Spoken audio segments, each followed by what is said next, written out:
मैंने हाल ही में दिल्ली, भारत में आयोजित क्लाइमेट रियलिटी लीडरशिप प्रोग्राम में 3 बेहद व्यस्त दिन पूरे किए।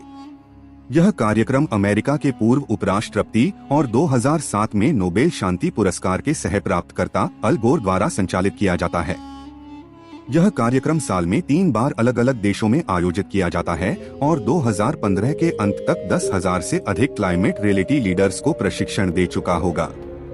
अल गोर और उनकी टीम ने 3 दिनों में हमें नवीनतम जलवायु विज्ञान और समाधानों के बारे में जानकारी दी और यह भी सिखाया कि हम इन जानकारियों को अपने नेटवर्क, संगठनों और समुदायों के साथ, खासकर वर्ष के अंत में पेरिस में होने वाले COP21 से पहले कैसे साझा कर सकते हैं।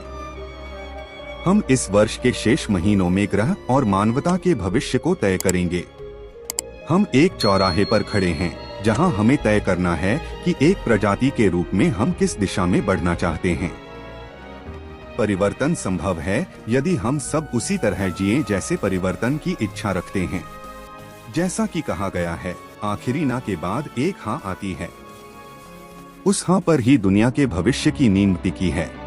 हमें जलवायु संकट के समाधान पर उस हाँ तक पहुंचना होगा। जब राजनीति धीमी होती है तो बदलाव संस्कृति से आना चाहिए। मुझे विश्वास है कि हम जलवायु संकट का समाधान करेंगे, लेकिन जितनी देर करेंगे उतना ही अधिक जोखिम हम मानवता के साथ उठा रहे हैं। आपने यह कहावत सुनी होगी, चीजें जितना आप सोचते हैं उससे अधिक समय लेती हैं, फिर उतनी ही तेजी से होती हैं जितना आपने सोचा भी नहीं था। यही हम सौर ऊर्जा को अपनाने में देख रहे हैं। मैं बहुत आशावादी हूँ। हमारा वायुमंडल गोल्डीलॉक्स की कहानी जैसा है। यह न तो बहुत मोटा है न बहुत पतला, बल्कि एकदम सही है और हमें इसे ऐसा ही बनाए रखना होगा। हमें उस विस्मय को याद रखना चाहिए जो प्रकृति ने मानवता को दिया है। यह कुछ ऐसा है जिसे संरक्षित किया जाना चाहिए।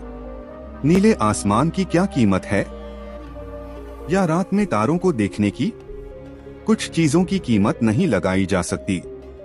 अगर आप हर चीज की कीमत लगाते हैं तो आप किसी चीज की वास्तविक कीमत नहीं समझ पाते। अगर हम अभी कार्रवाई नहीं करते तो आने वाली पीढ़ियां पीछे मुड़कर देखेंगी और कहेंगी, आपको यह पता था, आपको पता था कि ग्रह के साथ क्या होने वाला है और फिर भी आपने इसे अनदेखा करना चुना। संकल्प और तर्क में जीतने के बारे में, खासकर अमेरिका के पूर्व उपराष्ट्रपति के लिए। 10 साल पहले मैं अंतरिक्ष में एक उपग्रह भेजना चाहता था जो पृथ्वी की लगातार तस्वीरें खींच सके। मेरे एक राजनीतिक प्रतिद्वंद्वी ने कहा कि यह बेकार है, कि यह घास उगते हुए देखने जैसा होगा। तो मैंने अपनी टीम से पूछा कि अमेरिकन अपने लॉन पर कितना खर्च करते हैं।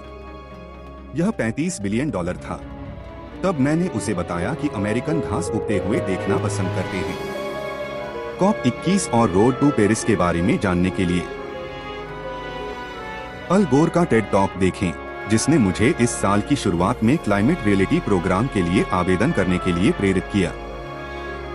यदि आपको यह कहानी पसंद आई हो तो कृपया वीडियो को लाइक करें और हमारे चैनल को सब्सक्राइब करें। धन्यवाद।